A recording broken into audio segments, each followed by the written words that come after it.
Hi, welcome back to the home ground. We've covered some territory in the first three episodes, from Formula One to AFL, bit of racing in between with Max Schiffman. Max, we've got a great guest coming up, but what's your perception of all the different topics we've discussed so far? Yeah, we've certainly covered a lot of ground, as you said. I think the name of the podcast is very apt. We're covering the home grounds of a lot of different places. Look, it's been fascinating to see just how important it is to get that sort of facility and infrastructure mix right with the success of sports, particularly some of the bigger ones. And I think we're going to hear a lot more about that today from our guest, Steven Trigg. Yeah, Adelaide's been a really good case study, hasn't it, in how to get community behind public works and infrastructure. Yeah, and the way they've sort of moved the football, or the home of football, from a very suburban place into the heart of Adelaide with the Adelaide Oval is a great story, and we'll hear a lot more of that from Steven. Yep, Steven Trigg, a lot of experience, and he had that time at Carlton as well. Yeah, very unusual to have an AFL CEO that's worked at two different clubs as long as he did, so he'll have a lot of insights. So it's great to catch up with him last week, and here it is. It's a pleasure to welcome Steven Trigg, ex-CEO of the Adelaide Crows and Carlton, to the home ground. Steven, welcome along. David, it's an absolute pleasure to be with you on the home ground. Both of us on home ground in Adelaide, actually. Absolutely. Max is in Melbourne. Let's look at your time at the Crows, 12 years as CEO. Can you reflect back on those times establishing the club in the early 2000s? How do you reflect back on those pretty heady times in the AFL? They were, David. They were. It seems to have come and gone in a flash, as many would say, of their time. Look, I was very lucky because the club was well established. The guys who came before me, whether they're Bob Hammond, Max Bashir, Lee Wicker, Bill Sanders, those guys were really the ones in the establishment phase, got things going pre-91, and then the first game in 1991, and by late 2000 into 2001, having been at the club for a couple of years, I was lucky enough to be part of a succession plan and stepped up into it. So I think, in response to your question, we were well established. We'd won a couple of premierships. I was at the club at the time in a different role, and in the ensuing 12 or 13 years, I reflect on it, to answer your question, as being, I think we were consistently super competitive. We played just about every year in finals, including half a dozen prelims. Couldn't quite crack it for a grand final in that tenure, but we were strong financially, we were strong on the field, and I must admit that as much as it's relentless, and it's always at you, there's something quite addictive about being involved in the AFL like that, and particularly when things are going well. So the short answer is I reflect on it very fondly. What was, do you think, your biggest infrastructure challenge, Steven, in your 12 years at the club? We undertook a really major development in 2007-8 into 9 by building a training and admin facility on what was the eastern side of Football Park at West Lakes. A $22 million spend. Up until that point in time, the club had done really well. It was sat adjacent, our home ground and where AFL games were played at West Lakes. But the change rooms and changing facilities for the players, coaches and so forth were part of Football Park. They weren't expansive by any means. They certainly weren't decked out. Admin were in ATCOs right up to that point. So we undertook to build a $22 million facility. We were helped by state and federal government. We'd had some cash at hand ourselves. And by about, I think, from memory, 2010, we opened it up, and it was a magnificent state-of-the-art and probably at the time competition-leading facility. Great project to be involved in, to build, as the saying goes, on time and on budget, and a magnificent facility for our high-performance team and football club generally. But the other thing, David, was that what had become quite synonymous with our club was the shed. And the shed was on that same precinct. It was a 3,000 square metre old warehouse that used to belong to the government. We convinced them to sell it to us for $1, I think. And we proceeded to turn it into an after-match venue. And on winning days, a 2-minute walk from Football Park to the shed was to experience something else that even the move to Adelaide Oval hasn't facilitated recreating that cultural thing after a game. A winning game, a winning showdown, perhaps. And that place was on fire with 3,000 people in their bars and, presentations of players, supporters uniting as one. And we sought to do that with the infrastructure project I just described, with a big multi-purpose space. It wasn't quite the same, so we reverted back to the old shed. And unfortunately, one of the things that has been lost, probably in fairness, the only thing that's been lost in the move to Adelaide Oval is that thumping big cultural hub called the Shed, which was quite unique to the Crows in the days, which you might remember, by the way. So it sounds like that infrastructure piece was a really incredibly important part of that early phase of the Adelaide Crows getting into the community, getting into the league and its success. How much of that was really core to the strategic view of the club in understanding the importance of that versus just sort of happening organically because it was there and it just became part of the psyche?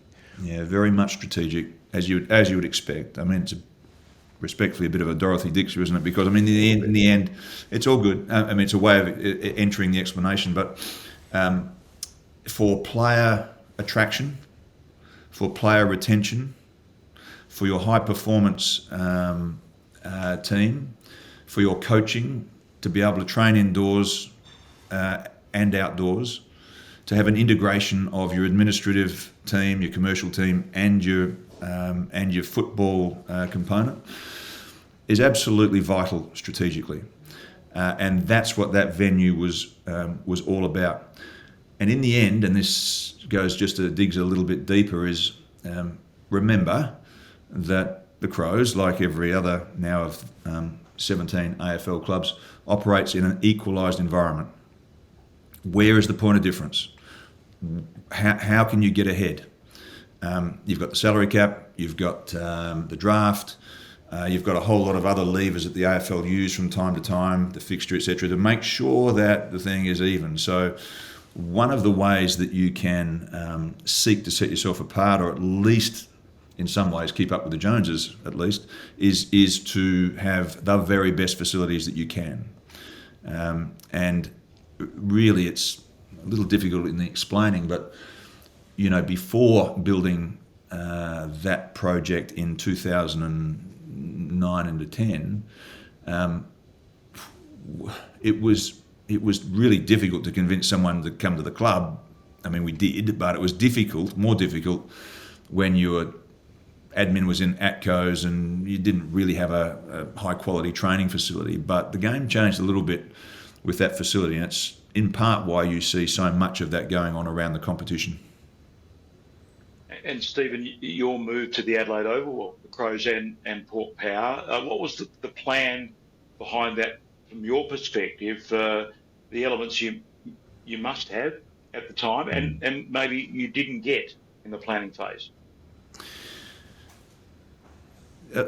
Cut me off if you will. I'll just roll a little bit here because I think we need just to go back a little bit for full context, and hopefully it's interesting anyway. So, just so that for clarity, is that Football Park at West Lakes, 30 maybe 40 minutes where you are from the CBD, pretty blustery, and often people would say it's pretty blowy and cold down there and so forth. But it was our home ground. We resided there, we played there, we grew up there spawned there as an AFL club. Port Adelaide also played their home games there, but they weren't domiciled at that ground. They were going through a really difficult time, and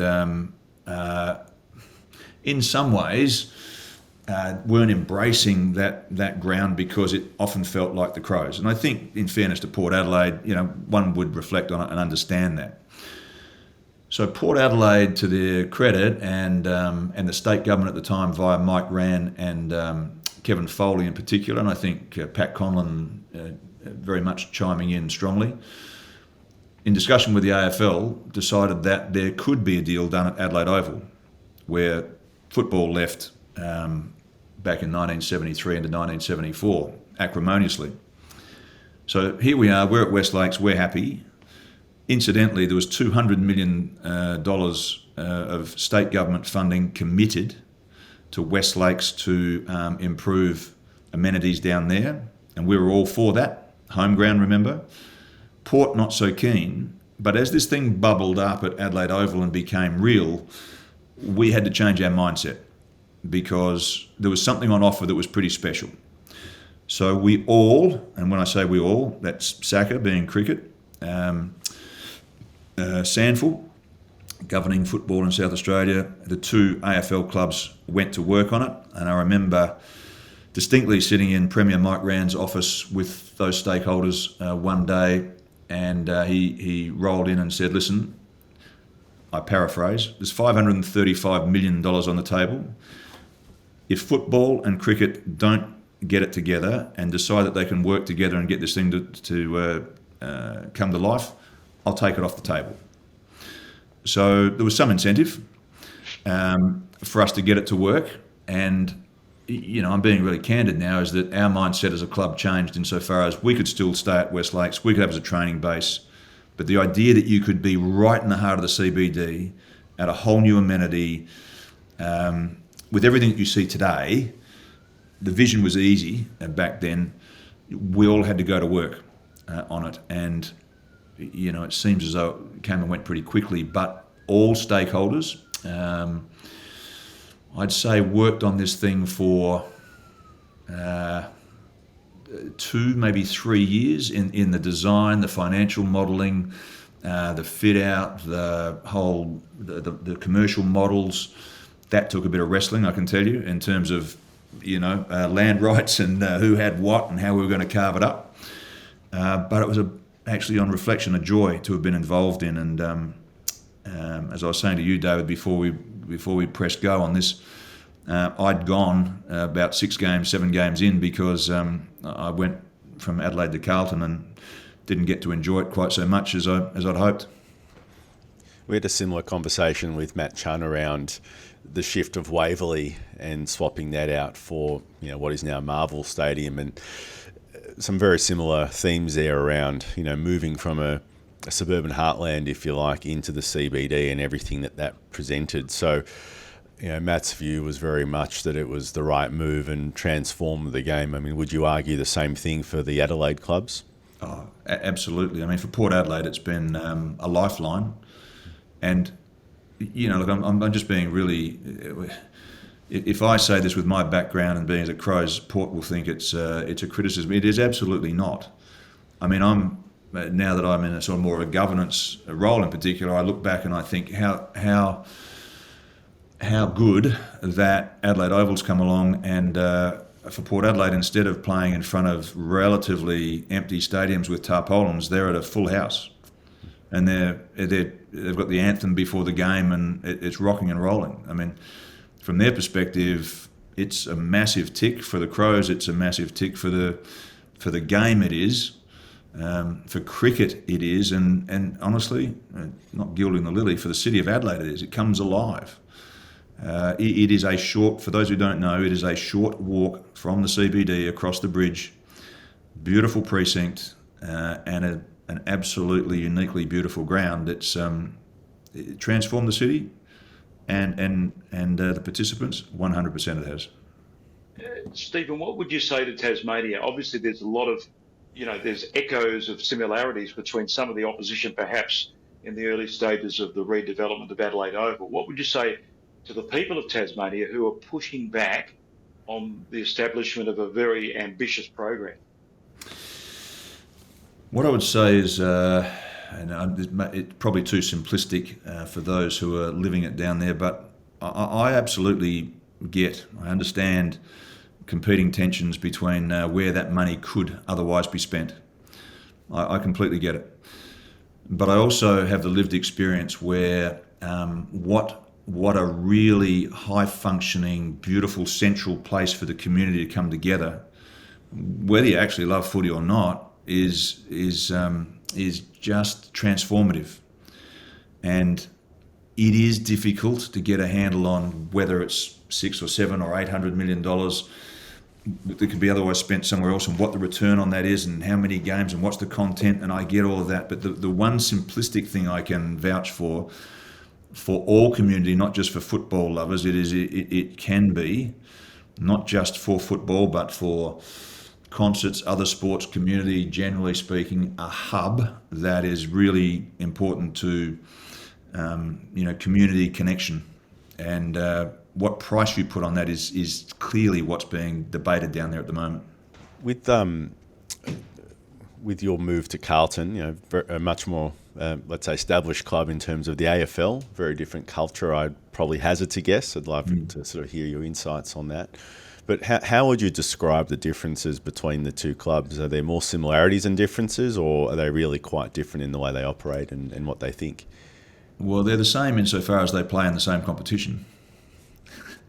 And they play the same game, but they are very different. At that point in time, having spent a long time at the Adelaide Crows, and I was actually really energised by being given the opportunity. I barracked for Carlton as a kid. I'd signed as a Form 4 with that club when I was a kid. I sort of sneakily followed them all the way through. And so to get an opportunity to have a leadership role at a 150-year-old club that had some history with me, but to be given by the board a relatively clean sheet and saying we're a bit of a mess in a few ways. How can you spearhead a revival here? Was actually really quite energising. So I loved it. Which is not your question. Your question is the differences. So you walk in, there's 16 premiership cups on the wall. It reeks of history. It just reeks of it. And the storylines are matched equally by the interesting, sometimes failed, sometimes hostile, sometimes over-opinionated, sometimes incredibly wealthy opinions that all surround the thing every minute of the day in terms of what you're doing. So it's a big beast to get hold of, right? And you've got big personalities, and the governance is different. So look, it took a bit of settling some things down. It was a board of 13 people when Mark Lajudice and I joined forces, and he was the president. We got that number back into 8, which is a more best practice number. We changed some things around about the exec, brought in Steven Silvani and some other really capable people to reset the list, including my first year with Steven being Harry Mackay, Jacob Wiedering, Charlie Curnow, Jack Silvani, etc. Those players that are now 26, 27, 28, and are playing very well. The bloody team should be doing better than they are. They've got a really great basis for it. But I digress. It's different culturally, but you just know, Max, that once you could feel it. And we saw it a little bit a year back. It waned a bit, but when they're firing, that support is just indescribable. It comes from everywhere. It's passionate. It's all sort of different ethnicities. It's so you could feel that gravity of the membership and the history and the number of people that are behind them. It's huge. Yeah, it's huge. Adelaide's got huge following, but is there a word huger? No, it's big. It's a big club. What about, Stephen, your role in governance with the SANFL? How much is Gather Round, which has been embraced by nearly all South Australians, how much has that turbocharged the ambitions of the SANFL local footy to improve its infrastructure around the different regions and clubs? It's been huge, hasn't it? I guess one question that comes to mind, and I mentioned this to somebody at this gather round just recently, is why didn't we think of this 10 years ago? Well, why weren't we doing this 15 years ago? It took us, I think, frankly, to look across the border at a different code and say it's not a bad idea. Well, Adelaide, the city, lends itself to it perfectly. It's compact, it's tight, it's easy to get around. You've got great amenities already in close proximity. But in answer to your question, besides, again, that community connection of football support from all over the country centering on Adelaide for those 3, 4, 5 days, it has turbocharged Mount Barker Oval. It has turbocharged Lyndoch in the Barossa Oval. We have got SANFL clubs, and you asked me about governance. I'm now hearing from SANFL clubs. What about certain clubs bring their training to us? What about we have the game instead of Norwood Oval? And so it's front foot forward in terms of how clubs can invest better into their own amenities, and not just for their own benefit here and now, but for what Gather Round represents. And hopefully Gather Round can stay in Adelaide for the long term, because, you can dice it any way you like, but basically it works. Adelaide's gone through a bit of a boom recently in the housing market as well, and I was just sort of reflecting on whether Gather Round putting Adelaide more on the map with such a different cohort of people has been part of that story. I think we're already on a roll, Max. Before that, I think we're on a roll, and again, Gather Round, a bit like, and all due credit to our current Malinowskis government, retaining or clawing back the Adelaide 500, the BP, what they call it now, the BP Grand Final, and we've got ACDC coming, and there's Gather Round. Live Golf is another acquisition that this government's sought and secured. All of those things bring a real vibrancy. All of those things bring the ability, the will, and then the ability to do some things infrastructure-wise. Live Golf is now propelling a refurbishment of the North Adelaide golf links and associated infrastructure in and around it.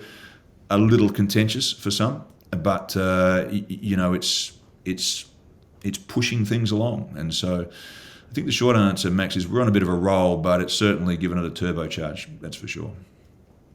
And all these events you're talking about, Stephen, does it feed into the psyche or build the psyche and pride of South Australians who have always been very parochial? Because I obviously grew up here and don't live in Adelaide anymore, but that's what I've noticed every time I've come back. It's just another layer of parochialism with every event that seems to have been attracted to this state. Yeah, I'm glad you said that. I was going to throw it back at you and ask when you're moving in and out of the state as an expat coming home. I think it has changed the confidence of our state, and I actually think that probably people are confident, generally confident, and a bit proud of what our leadership is doing here, of the sort of events that we're doing, of the progress that we're making. And, in many ways, and this won't be everyone's cup of tea, but for those who pay attention to it, you look over at Victoria and some of the battles they're having economically versus feeling where we're at. Yeah, it doesn't have to be us versus them, but it's impossible not to look across there and go, actually it's pretty good here. I remember when Daniel Andrews used to get up and say, you could be Adelaide, and now we're looking at Adelaide going, we wish we were Adelaide. That's changed quickly, hasn't it? It has, absolutely. Yeah, it's really interesting, Stephen, you actually, that comparison, because of the cross-border rivalry and that sort of animosity, more probably in the past from South Australia to Victoria, but I can tell you, and Max would be echoing this, we've got, living in Melbourne and Victoria, we've got a lot to be envious of the way South Australia is running its business and attracting these events, no doubt. Yeah, well, it's that, and I think also, I love Melbourne, don't get me wrong. I lived there for a number of years when I was at Carlton, and most opportunities get back there for, the sport and the arts and everything else that it's got to offer. But just economically, and this is not necessarily the nature of this conversation, but economically, we're finally getting it together, and clearly, given various circumstances, our Victorian counterparts have got a big uphill battle for sure. Don't get me started, Stephen.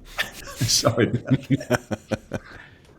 Stephen, I know you're out of the day-to-day operational executive of a football club, but if you look at the next big infrastructure play, and you've touched on Live Golf, and that may or may not go ahead as planned by the government, there's a fair bit to play out there, but what do you reckon the next play is for South Australia to improve its already burgeoning space in that respect? It's easy to look. I don't have any informed insights. That's the first thing I'd say. The second thing is the state Liberals went to the last election in part with a mandate, or not a mandate, a promise to build a multi-purpose basketball stadium on the river. Nice idea. Didn't grip with the electorate. Didn't get up. It's gone off the table. I personally don't mind the idea if it's a bit the same as the conversation about Macquarie Point, is that it did loom as complementary to Adelaide Oval and Memorial Drive, which has been tuned up pretty well in terms of its capital works. Memorial Drive's significantly enhanced from 5, 10, 15 years ago. But ideally there would be an undercover stadium, and you're seeing the rise of the game that is the NBL, and so that may be, there's a certain logic to that. That would take a public-private partnership, I would think. But that and Live, I don't think there's much more to do in and around Adelaide Oval. The hotel was a great addition to that venue not so long ago. But again, David, I don't have any informed view about that, other than SANFL clubs, and I've got some visibility over this that is informed, is that each of them are looking for secondary training and playing facilities because of the obvious, and that is, when I played a long time ago, there was a seniors and a reserves, and I think at one stage a 17s and a 19s, but largely 19s. Today, it's 16s, it's 18s, it's reserves, it's seniors, it's women's under 18s, it's youth squads, and if I'm at North Adelaide, I'm at Prospect Oval. Oval can't cope, too much content, secondary facilities required. So working with schools, working with community facilities, working with local councils and governments to integrate into those sorts of environments is a really good thing. It's a really good thing for all parties. So I'm being very top line with this, but there's some really nice projects in the offing at the moment that I'm seeing. They're probably not eye-catching insofar as they are, Macquarie Point or another Adelaide Oval, but they're really quite significant to SANFL level football and to a number of current community clubs stroke schools around the state. Well, Stephen, we really appreciate your time and your insights. We've certainly covered some territory on the home ground. Pleasure. I enjoyed the home ground. Thanks for having me on. Thanks for the plug. Great to hear the views of Steven Trigg. Max, you're in the hot seat once more. The 1.2 million housing plots that need to be developed as far as the federal government plan moving forward.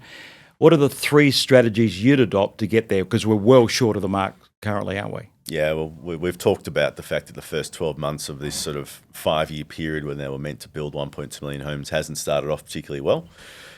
You need to get 240,000 homes a year built, and according to the numbers at the moment from the ABS, we'll be on track for about 170,000 in the first year. So it's a pretty big shortfall, and you don't go 1 year from 170 to building 240 or 250 or 260 the next year.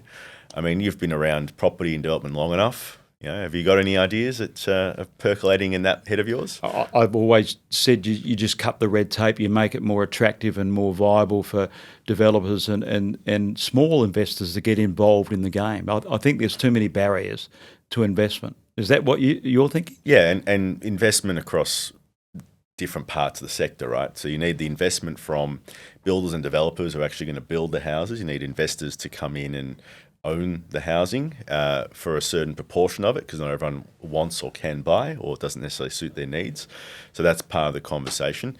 So my starting point around achieving any sort of housing target is you need to have as many different parts of the housing market working as possible.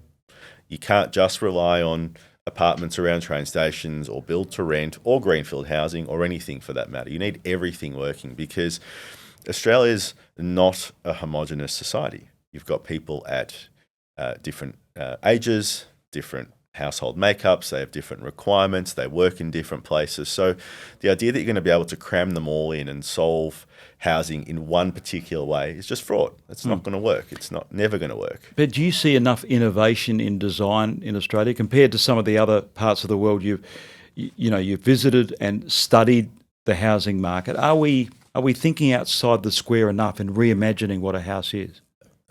Possibly not enough. I mean, there is it's actually true that Australians have the biggest new housing on average of any other country in the world. So we do like large houses.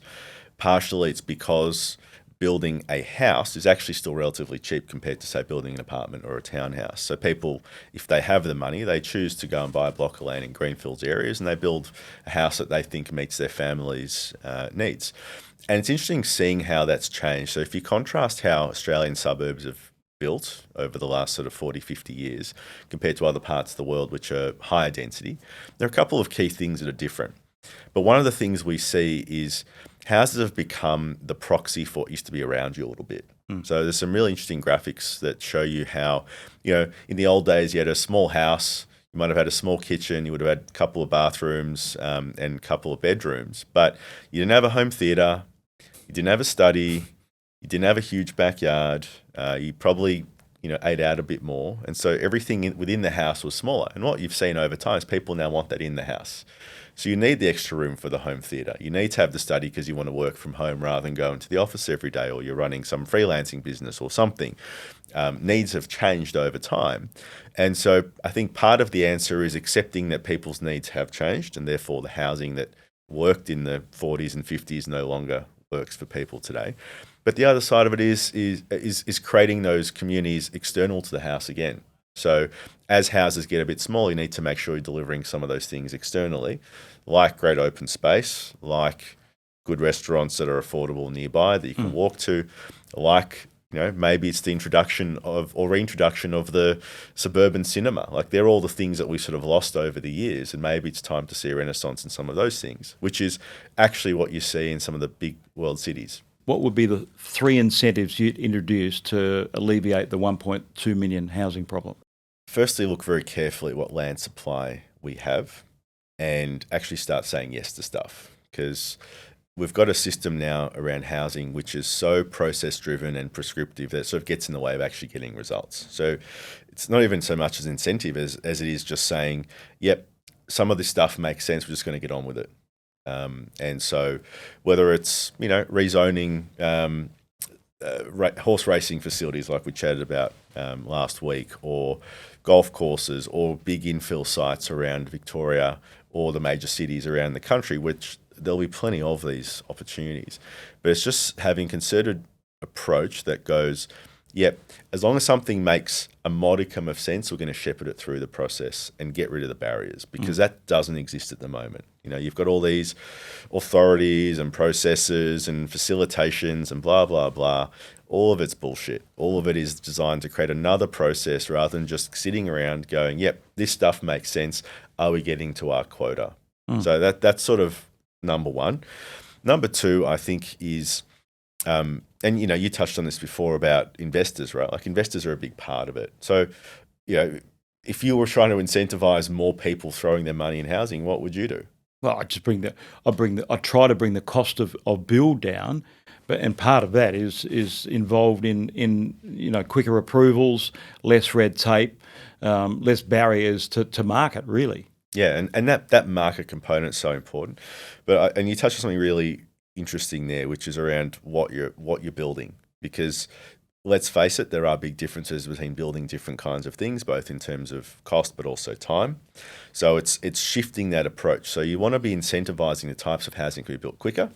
Part of that, I think, is part of the national conversation around modular and prefab housing. Like, that's becoming a bit more of a national conversation.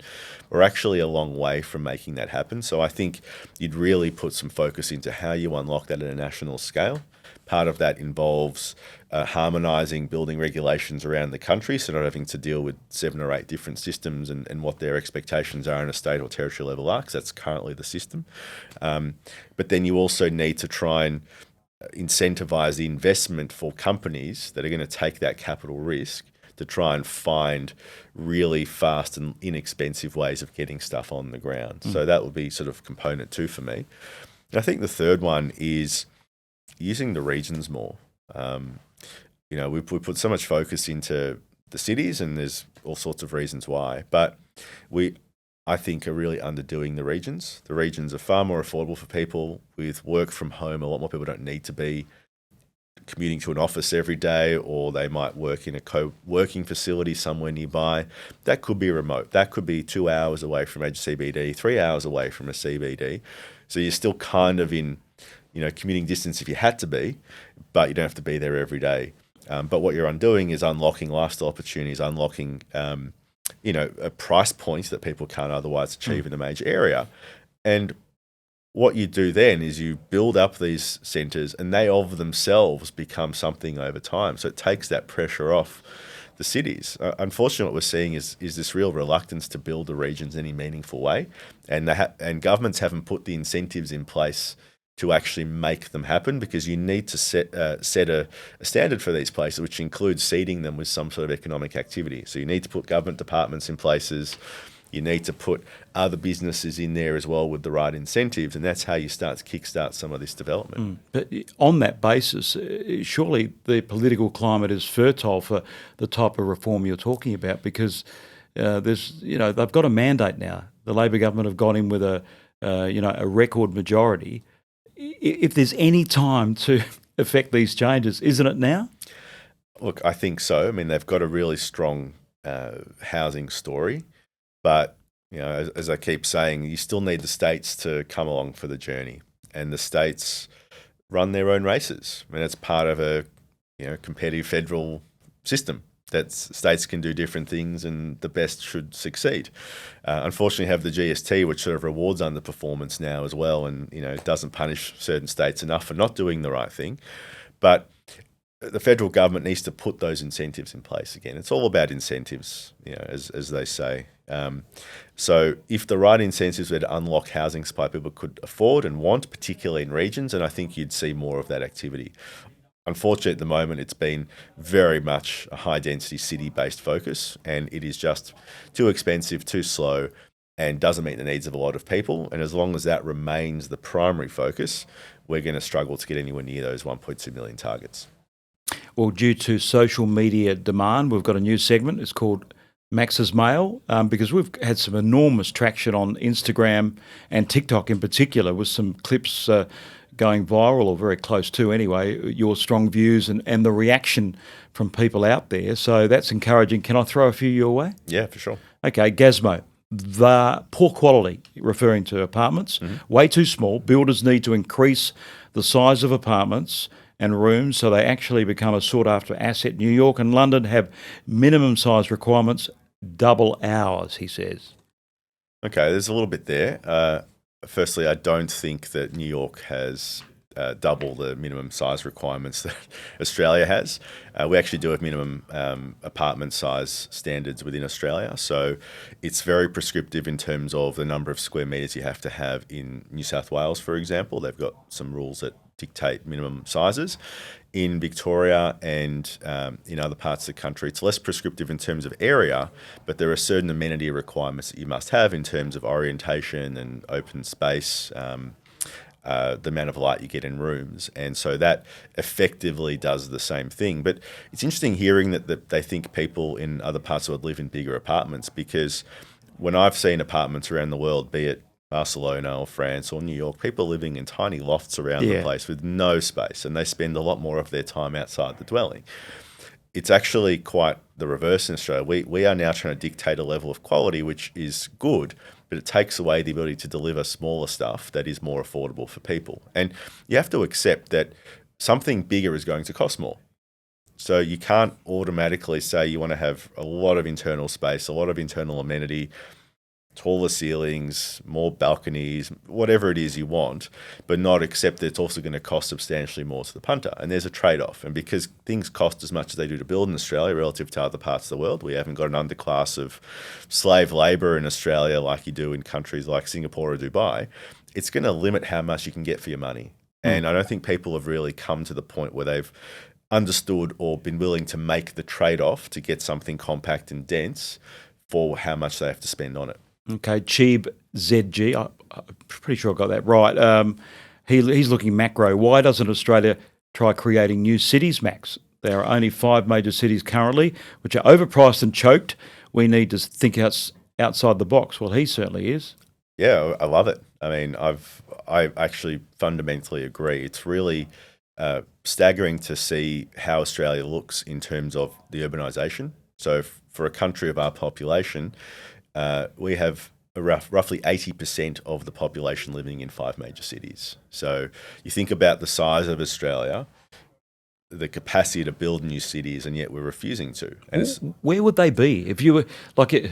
Maybe you've been asked this question before. I'm putting you on notice, but is there a state? Is there a position? Is there a location that you would think that's appropriate? It's a great question. The amount of sort of red and green tape you'd have to go through now to find a large enough area to properly plan out a new city that has all the things people want. You know, if you're planning it from today, you'd do it based on modern standards. You'd do it based on wanting to have things like automated public transport and a more efficient grid of land use, so you could maximize the space you have and minimize the use of cars and all those sorts of things, make them more walkable, which is much easier in sort of a new city environment than trying to retrofit into the major cities, which is what we're spending so much time and money and effort trying to do in Australia. But I'd love to know, where would you find several thousand hectares of land, Bash, that you think you could stick a new city on without everyone putting up a sign and saying, no, not here? Well, for me, New South Wales and Victoria need a second capital, don't they? They're the biggest states in Australia. We need more. I mean, you look at the US, for example, a much, much bigger population, approaching 350 million people, but they've got dozens of cities of between 500,000 and 1 million people, let alone the big metropolises like LA and New York.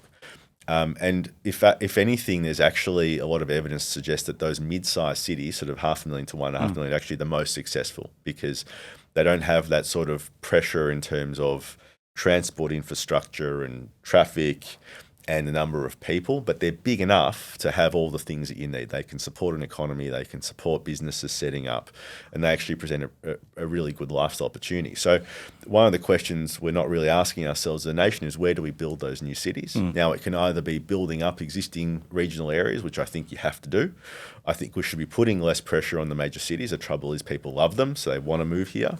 So you've got to try and create those incentives for some of those new places to get out of the ground. Like, to put it into context, the closest thing we've had to a new city in Australia in the last 30 years is Springfield, which is in southeast Queensland. And that's effectively a master planned area, part of a broader precinct now that's known as Ripley. But Springfield and all the sort of development around it was effectively a master planned mini city that's now well established and has allowed for all those sorts of things to happen over time. But there's been nothing visionary like that for a long time. And it's not that people aren't thinking about this stuff. It's that usually you put up a big idea like this and people only find the problems rather than the solutions. I can just imagine an episode on a new city, a tech hub city with a sporting lilt. What do you reckon?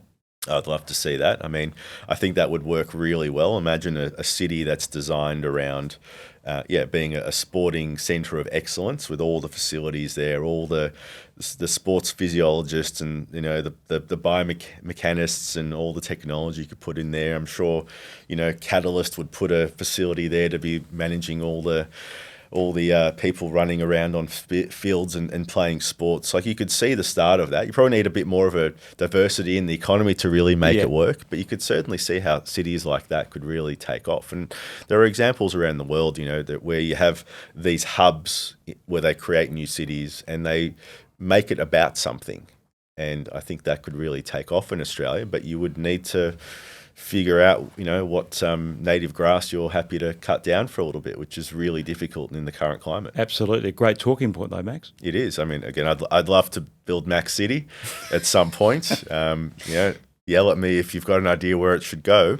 But you really need to make that long-term investment, and you'll need government to support it. But the cost, I think, of that enabling infrastructure to make a new city happen, if it's planned right, would actually be a tiny fraction per dwelling you unlock and for the economic benefit you create, compared to all the sort of brownfield retrofit that we're focused on at the moment. Good on you, Max. We'll chat soon, hey? We will. Keep those questions coming. Yeah, on the home ground. We'll see you soon.